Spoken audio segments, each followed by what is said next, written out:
So, hello everyone. Welcome to our Inspiring Thoughts podcast today. We're lucky to have Helen Bailey with us, who's the head of learning from Strategy Solutions. So, Helen, great to have you on board on our podcast. Thank you so much for having me, Stephen. Well, it's one of those ones where we spent some time recently, and it's just a bit of a no-brainer to have you on here. So that's great. So I really appreciate it from today. So in advance, as our listeners would know, that our special guests have 7 questions given to them, so they can prepare and have so we can really glean that rich knowledge from them on the call kind of today. So before we start though, Helen, would you mind sharing your career history with us, kind of where it all started for you? That'd be great. I love the idea of myself having rich knowledge to bring to the party as well. Can I just Yeah. say that? Yeah. So I've always worked in L&D. So I work for Strategy Solutions. We're a business consultancy. We describe ourselves as being like the Avengers, which I think is a great expression.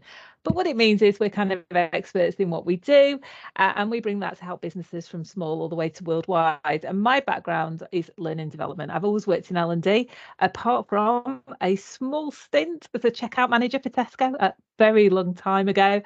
I like to think it's because that is where my passion lies. I'm really passionate about learning, about how it can be done well.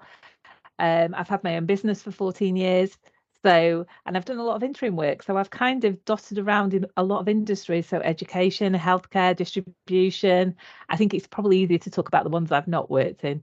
Yeah. So, and it's really great to have that breadth, isn't it, of different organizations and understand cultures, and that just kind of brings that together to help people from an L&D point of view, from a learning solutions point of view, doesn't it?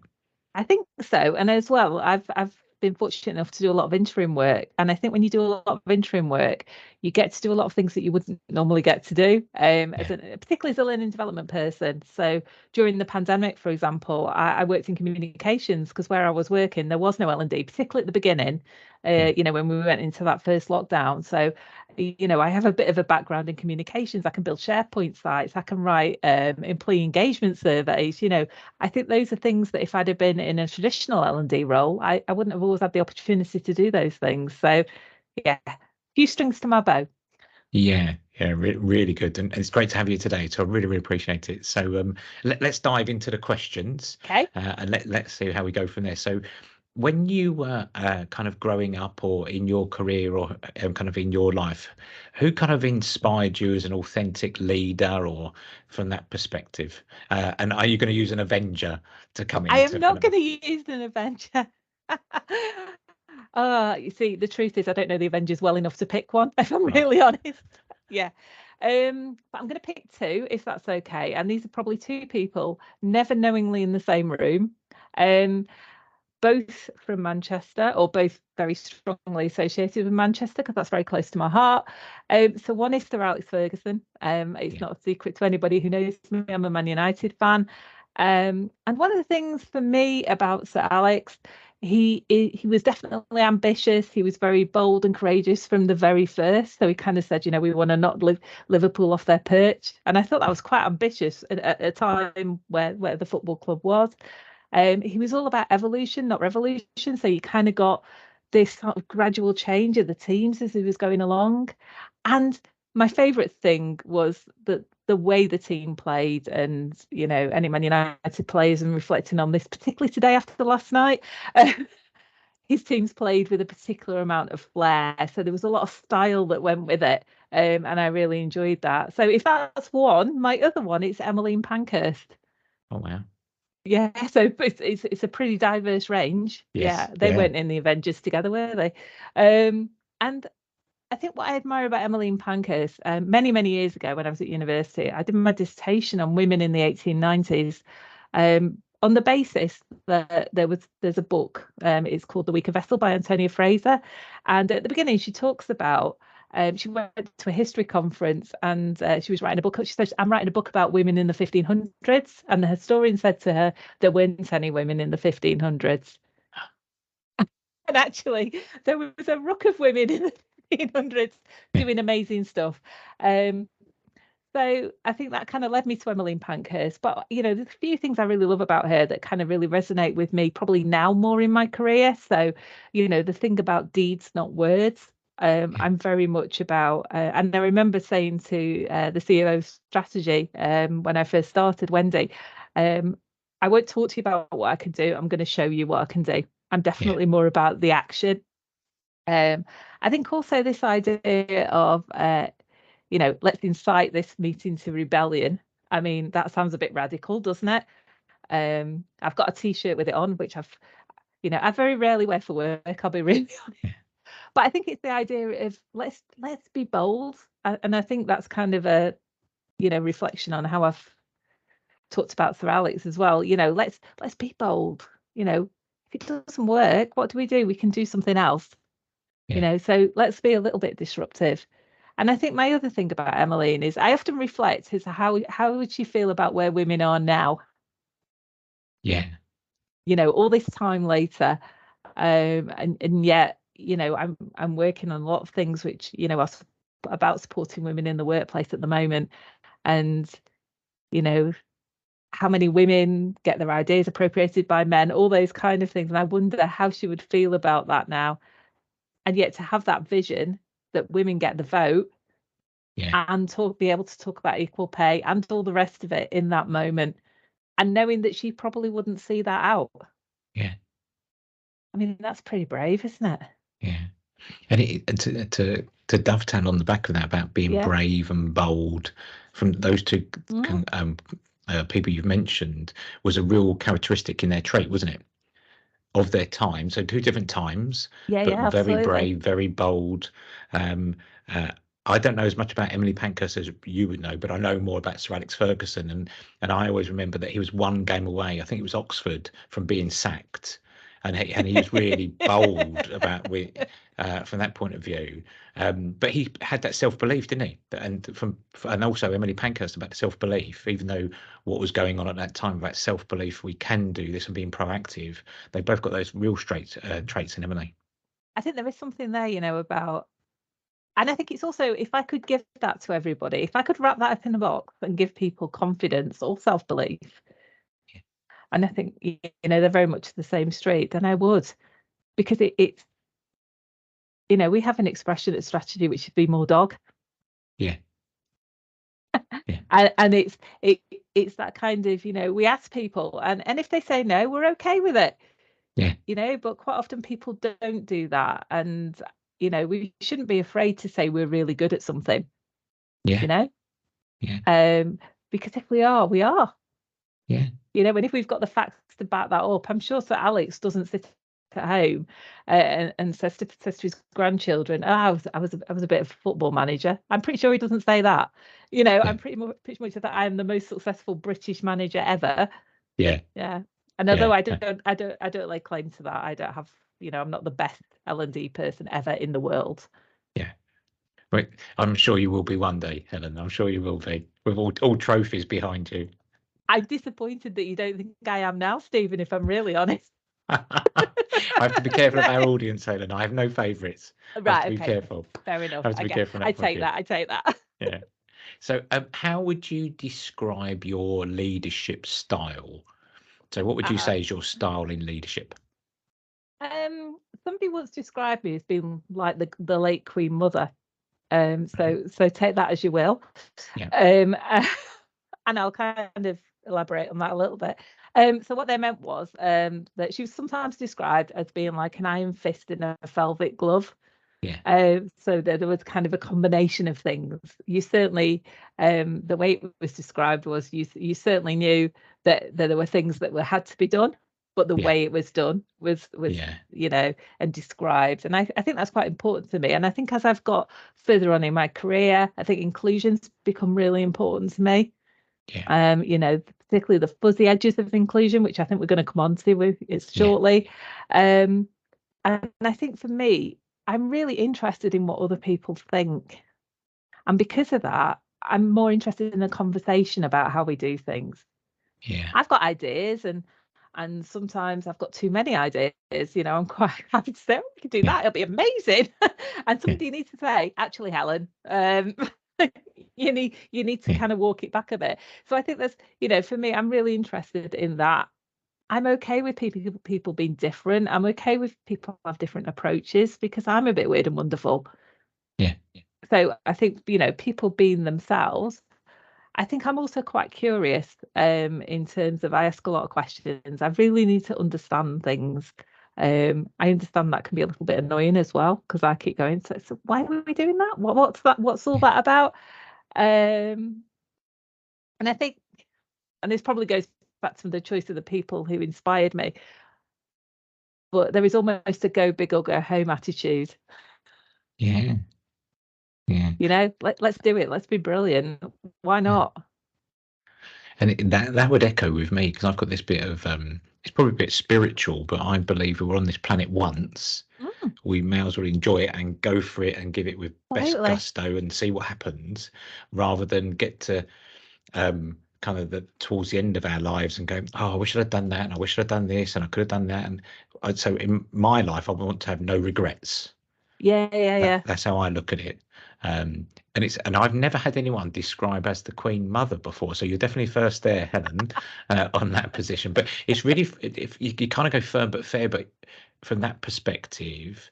And I also like the bit about being curious, because as I've got older, I'm more and more curious, and I want to learn and I want to hear from people, and people's views may not be, and you and I've had conversations before, but we may not agree, but we can agree to Mm, differ. And that's really great. absolutely. That's a great place to Absolutely. be. I think so. And I think, I think a lot about learning because I do think I spend a lot of time investing in my own personal development because I think it's really important for what I do.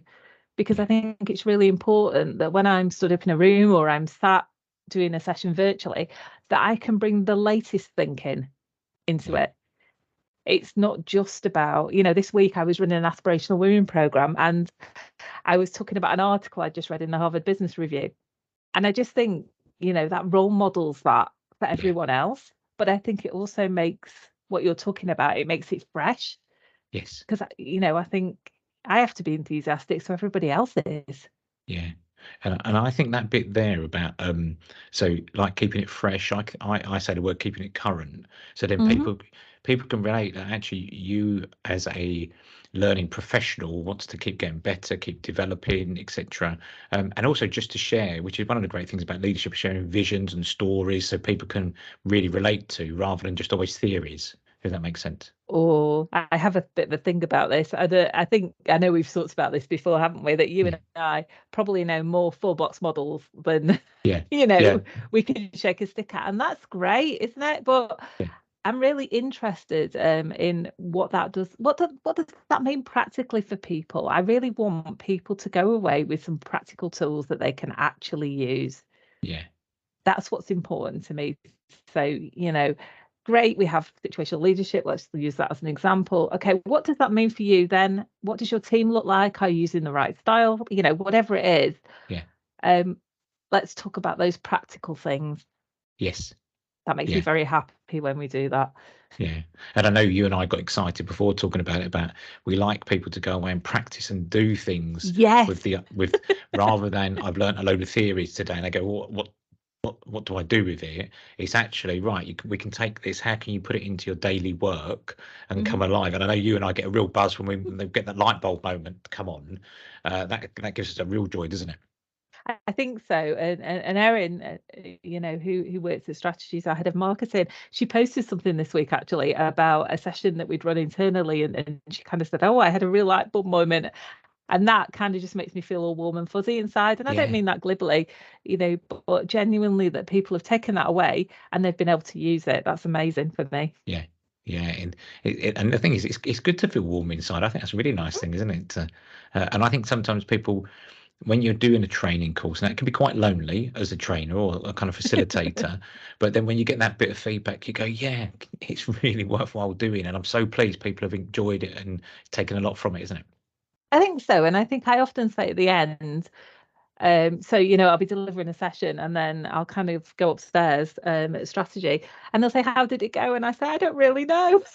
Because you've been in that space all day. You do get a Yes, feel for it, obviously, but I don't think you have any perspective on it yes, sometimes because you've been kind of immersed in the whole experience, yeah, and sometimes you don't really have that view, and it might not be till a couple of days later, that you kind of think, "Oh, yeah, that was really good. That yeah. went down really well," or yeah.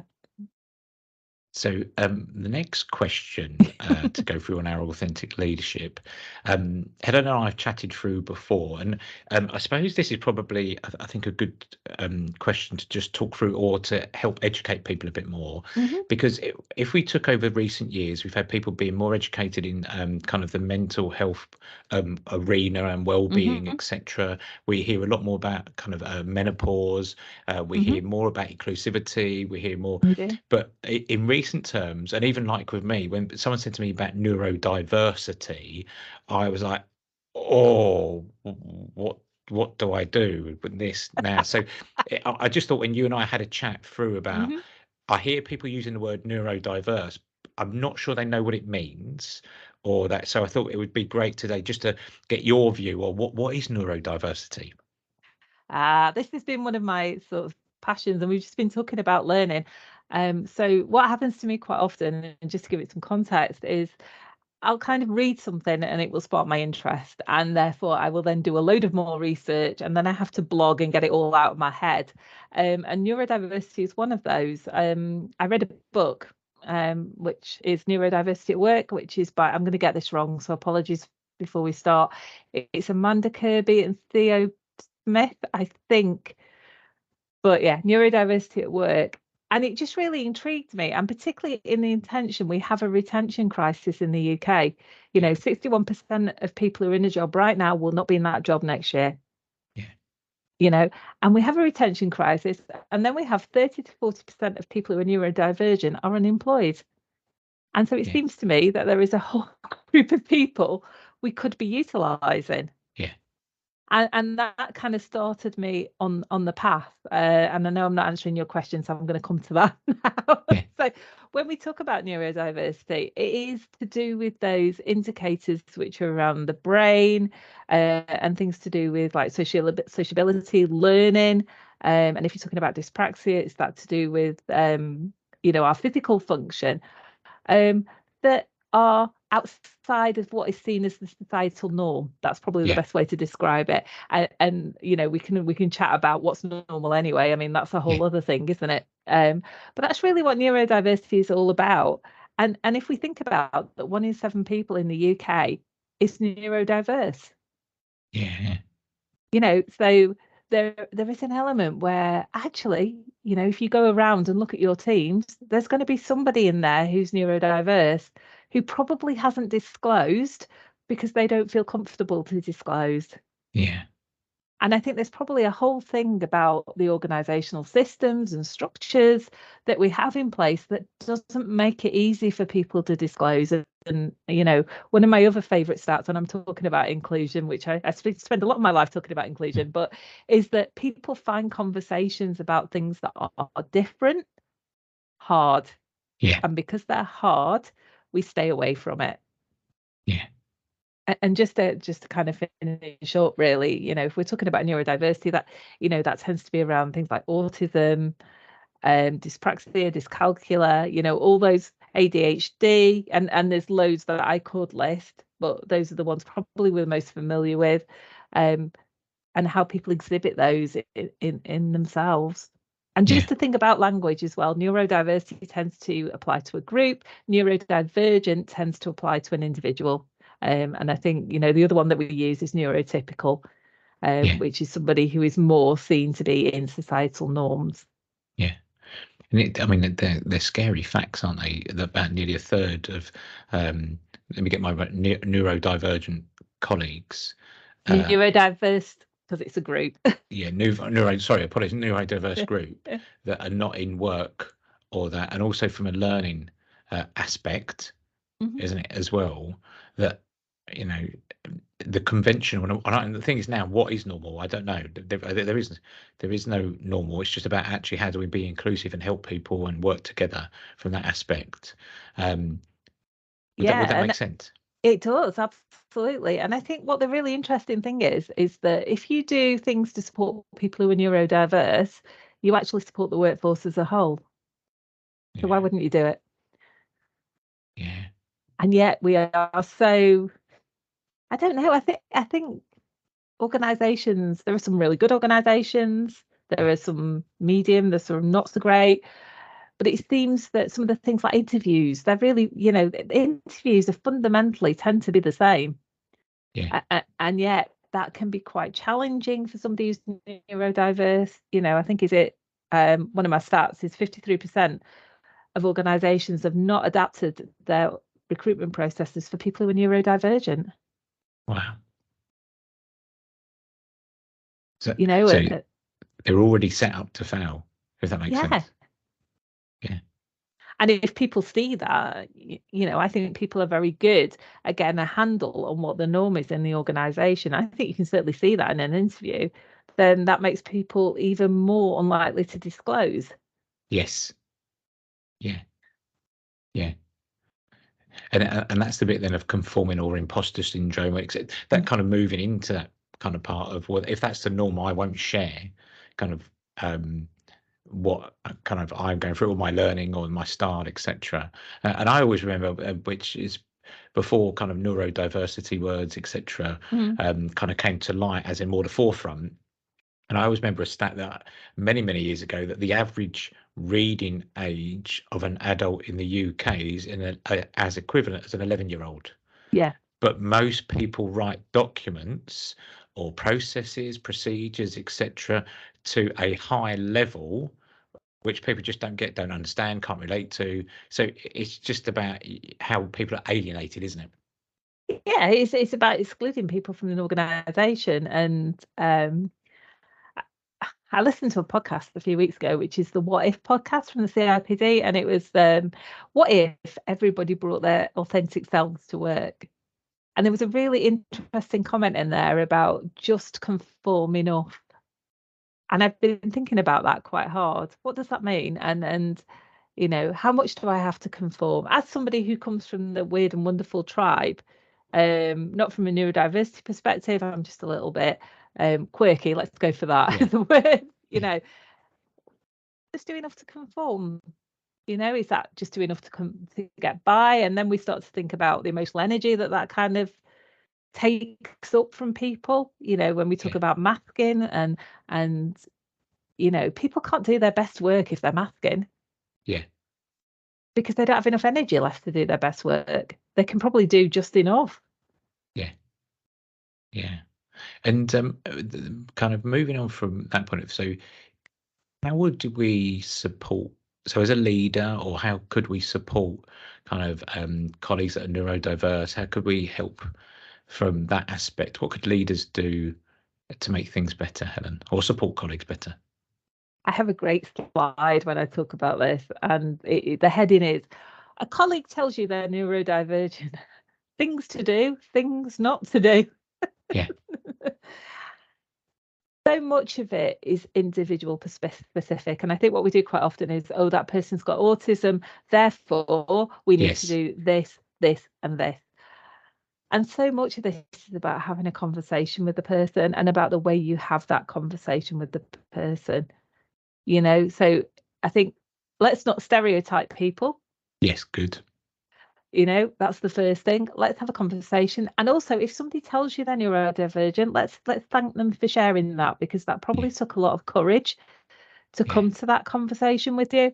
Let's ask them about what's the positive aspects of it and what's a bit more challenging. I think it's important to ask about the positives.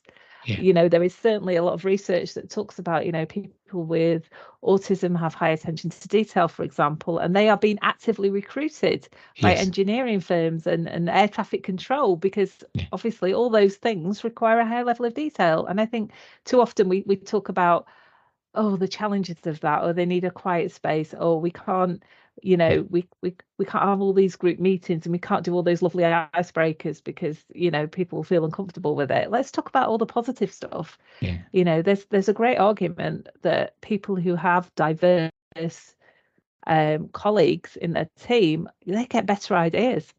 So let's talk about the positives. Let's ask them what it means for them.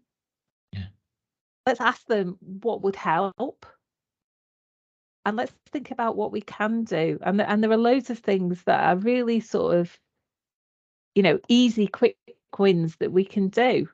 So, for example, one of the things that really, interests me, and we always do it strategy now, is if we're running training sessions, we provide a bit of a quiet space where people can go. So fortunately, strategy, we have quite a big room that we use. So we have like our main sort of area for the learning, and then we'll have a few quiet tables just to the side, so that if people need a space to be away from the group, they can go there.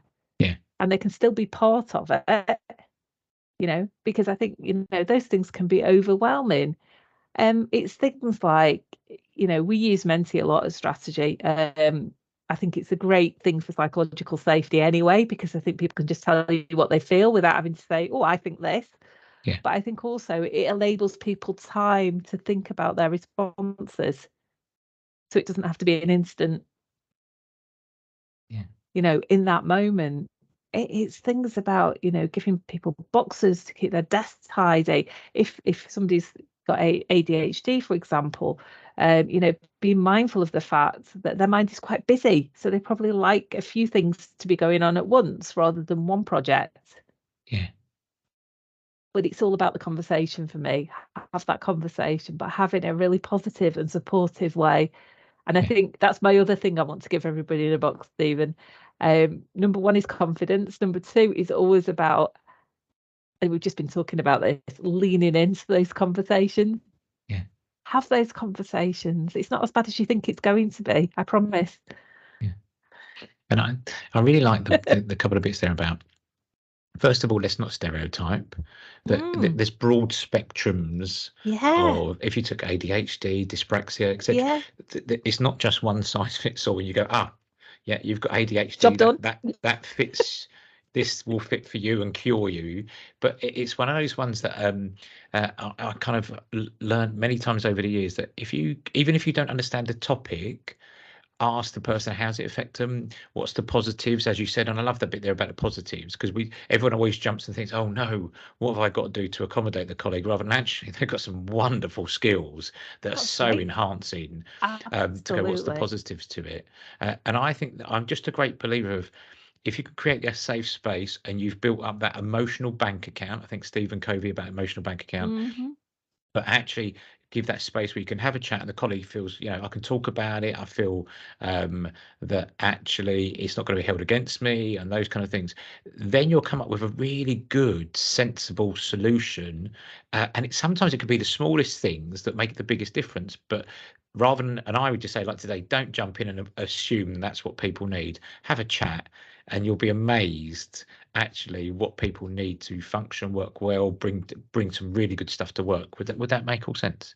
Yeah, it does. And I think, it's the little stuff. There's a lot of research talking about people who are neurodiverse in the pandemic, working from home, felt their working lives improve immeasurably. Yeah. And then suddenly it was like, oh, come back to the office. And it was like, oh, hang on a minute. Yeah. That feels very different, because people were able to operate in their own space. They're able to work a bit more flexibly, as they have been doing. I think one of the things about office working is, when I've gone to strategy, it's the first time I've worked in an office probably about for 3 or 4 years, in all honesty, pandemic and jobs that I've had.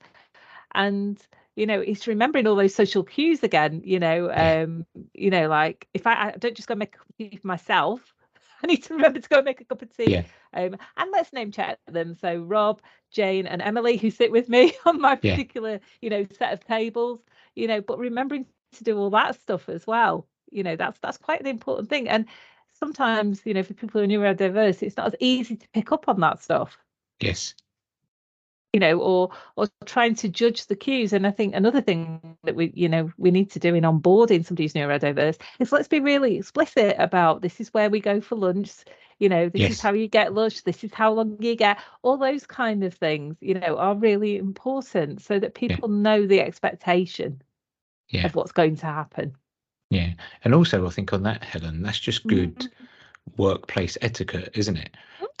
So anyone onboarding, anyone new, to really say, because I remember I've worked in, and probably only 2 real employed companies in my career, and when I've moved around within those organisations, I felt a different cultural presence when people have really said, Steve, this is where you park the car.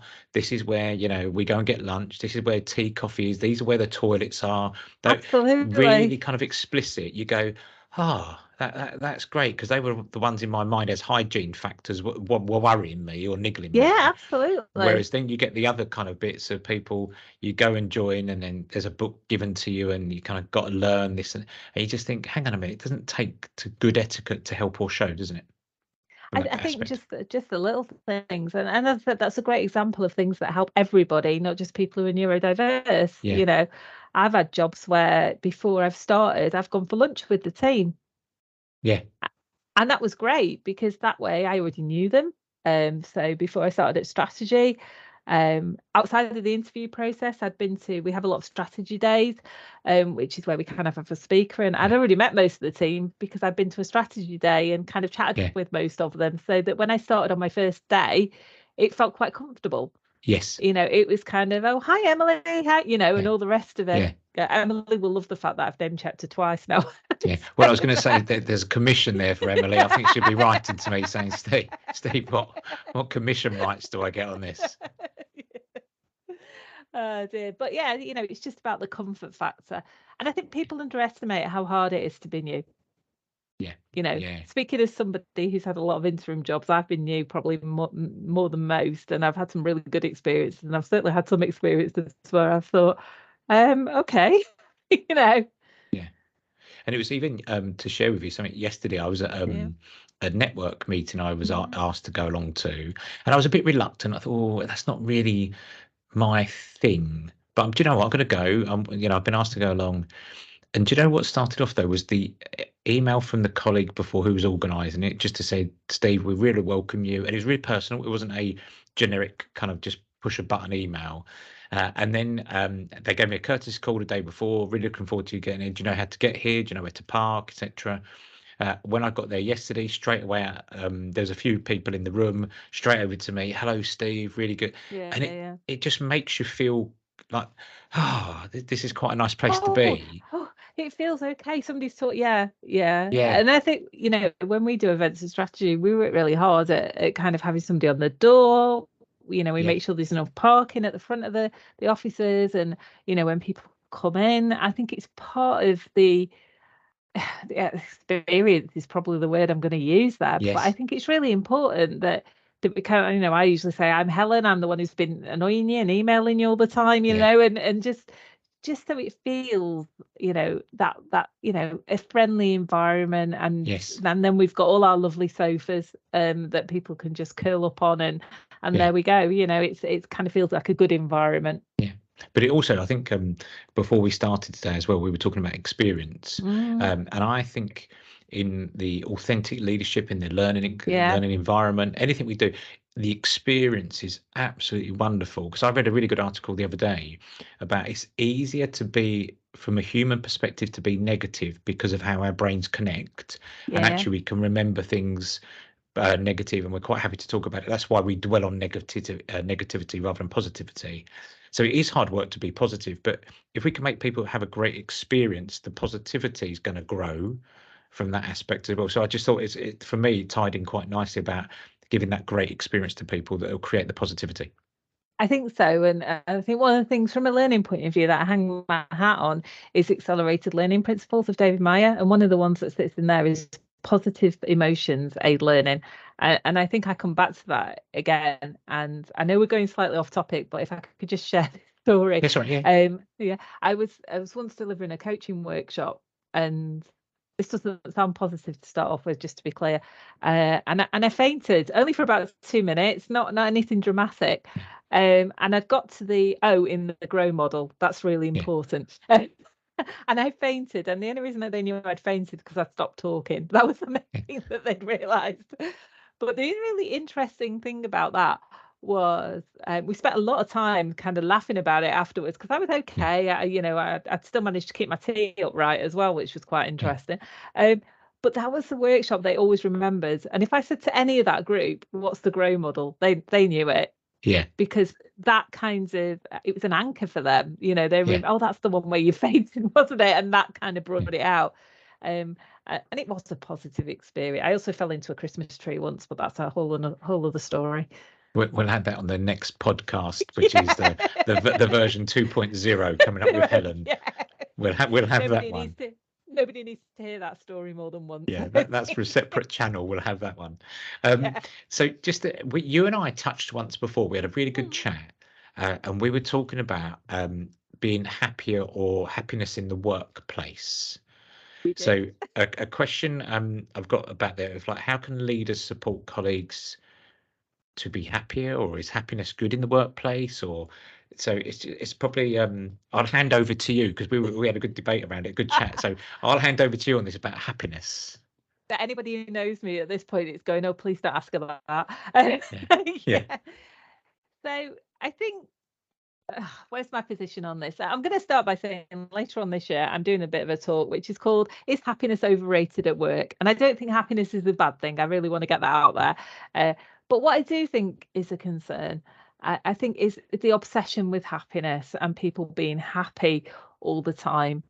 You know, if you think the UN measures it, I think Finland is the happiest place in the world right now.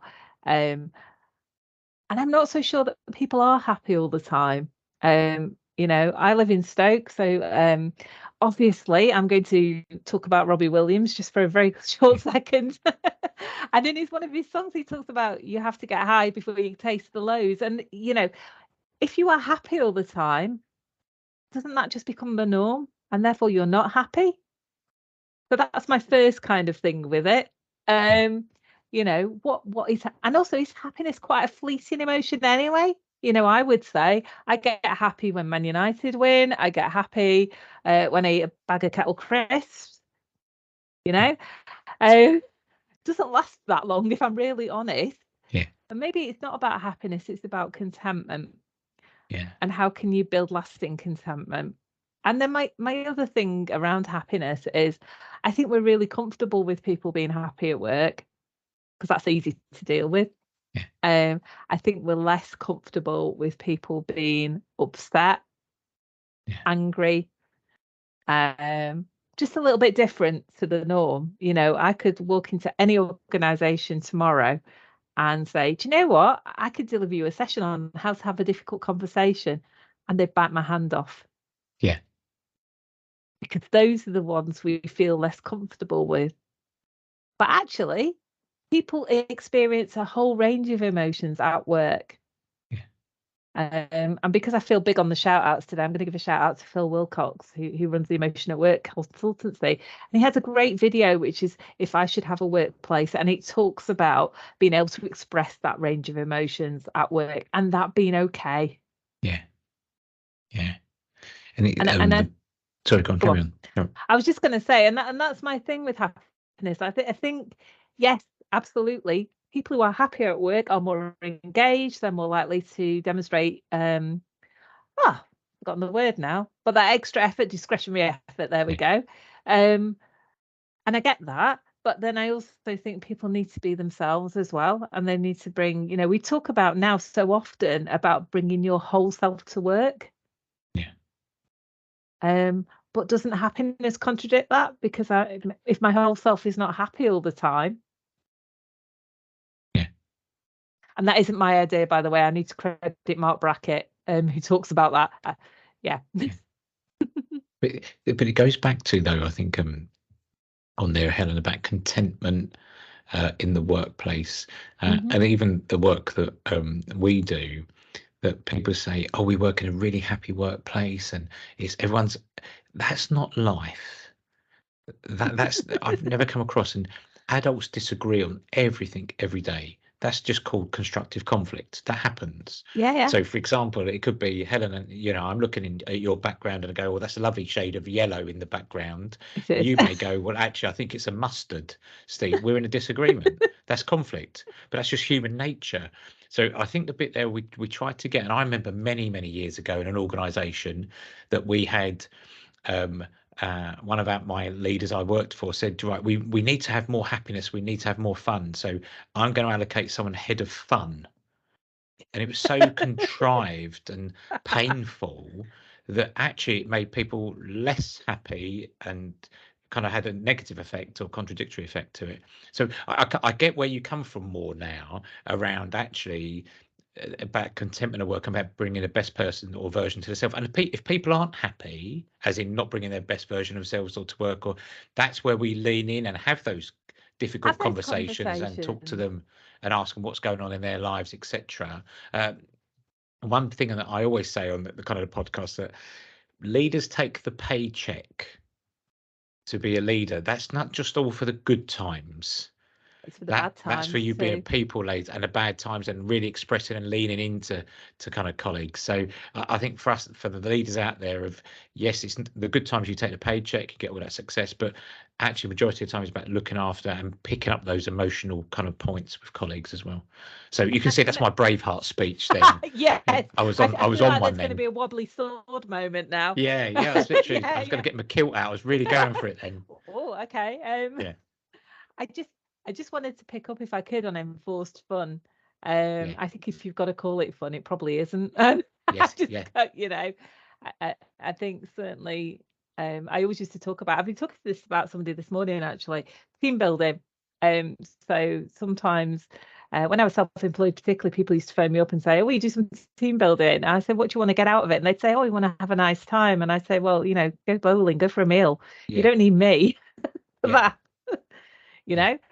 And I think there's that kind of, what was one person's fun is not another person's fun. Yes. And I think, to be a very open and honest example, I'm really bad in a social situation.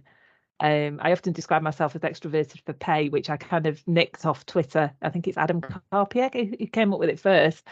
But in a social situation, I'm just not your person for that. And so I quite often, when the team goes out, I'm not that person who goes with him, but that's okay. Yeah.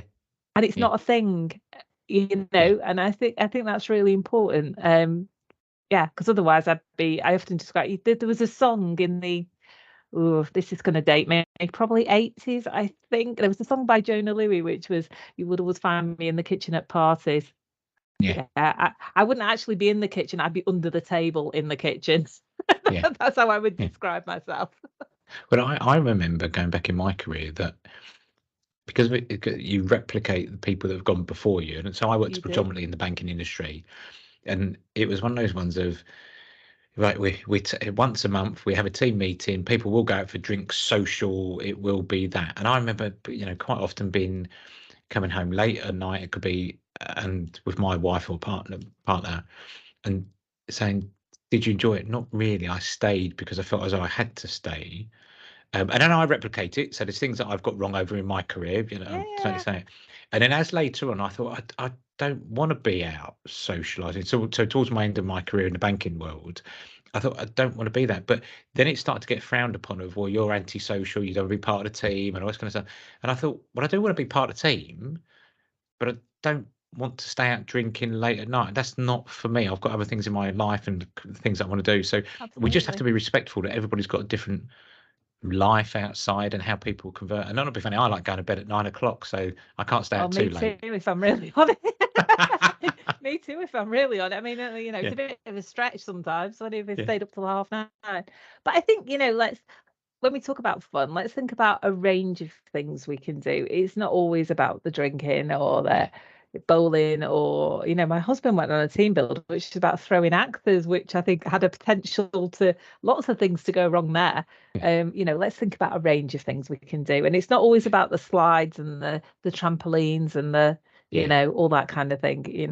Let's think about the simple stuff. We carved pumpkins on Halloween last year at Strategy. I've never carved a pumpkin before, and I dressed up as a pumpkin. Now there's a sight. There's a claim to fame. So we've got Avengers earlier on, and now Pumpkin Lady. And now I've gone to Pumpkin Lady. Yeah, amazing. Yeah. So if we move into last couple of questions that we have for today, Helen, because you and I, we know, can talk for ages. We know that. Absolutely. Absolutely that. So how would you describe the learning experience of Strategy Solutions? What would colleagues get from Strategy coming along and that kind of stuff?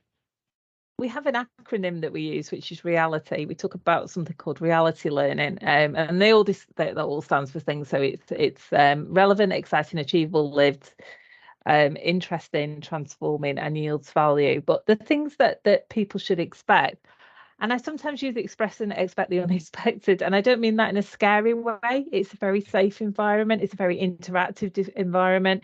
It's a very informal environment.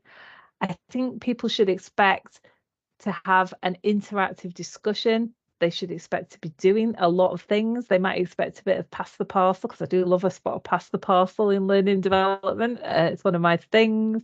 I think they should expect to come away with some really useful tools that they can put away. So we have a leadership academy, and one of the things we do with the leadership academy is at the end of every session we ask people, what are you going to take away, and then at the following session we ask people to talk about that. Yeah. And it's really interesting to see how that has been applied and how they've used it, and how people start to bring things to the party. So in that session at the beginning of the learning, I often talk about what I've learned over the last month as well, and share some of that.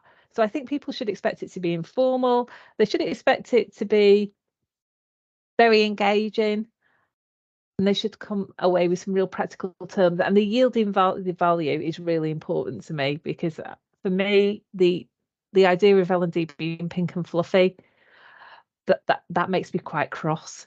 Yeah. Really honest. It should add value to their lives in some way. Yeah.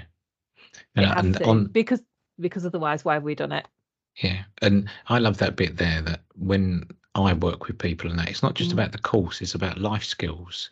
So it's not just I've learned this today for 7 hours or a week or whatever it is. I can only use that between 9 till 5 if I use stereotypical dates or times. I can no, you can use it in your whole of your life as a different change or that kind of thing. And that's why I think learning courses, etc., whatever you take from it, whether it's work or home, you're going to take something from it.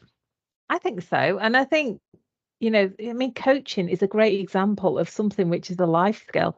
I think coaching is a conversational technique. You can use that anywhere, apart from with my husband, apparently, because I tried it once and he went, stop coaching me and stop painting. But apart from that, it'll probably work most places.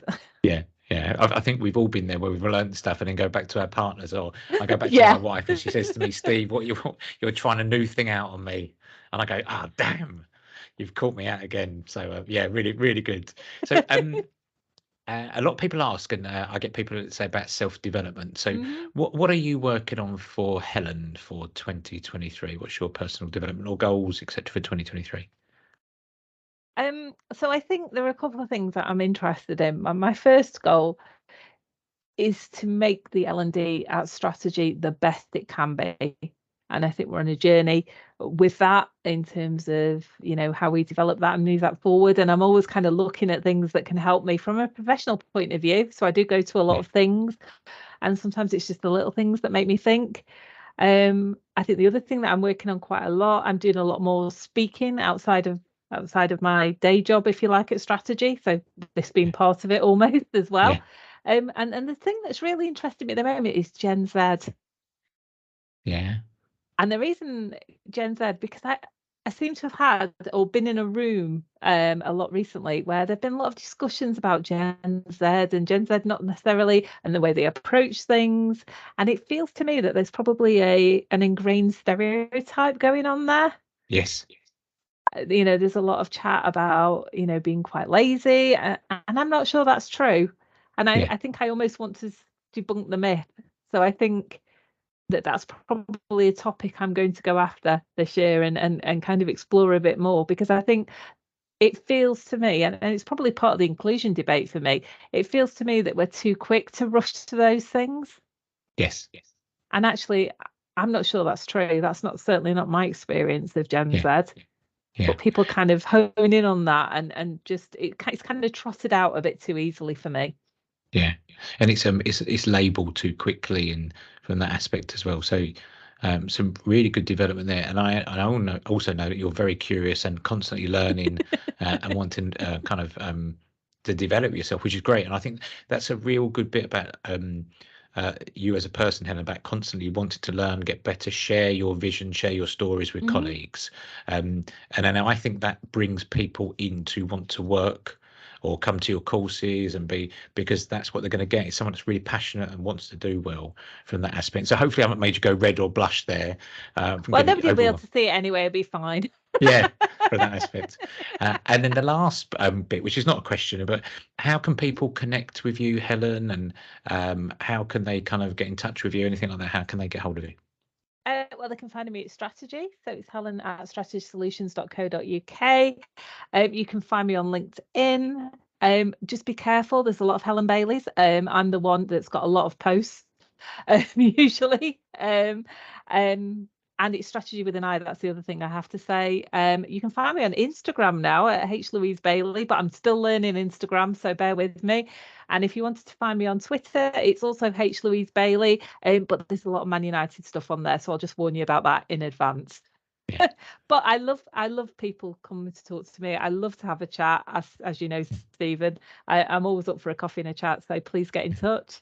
Yeah, really good. So I found it really great getting to know Helen more and more over the kind of months and weeks that we've got to know each other, which is great. And you get lots of good ideas from Helen, which is wonderful. So I just want to say a massive thank you today. I didn't want to bring any Seville oranges along from a Man United perspective. I didn't want to do that today to offend you in any way, shape or form. But I just want to say thank you so much for being a wonderful guest. And I know our paths will carry on from this book kind of day forward. I know that definitely. But Helen, it's been wonderful. And thank you so much for coming along today to Inspiring Thoughts podcast. Thank you for having me, Stephen.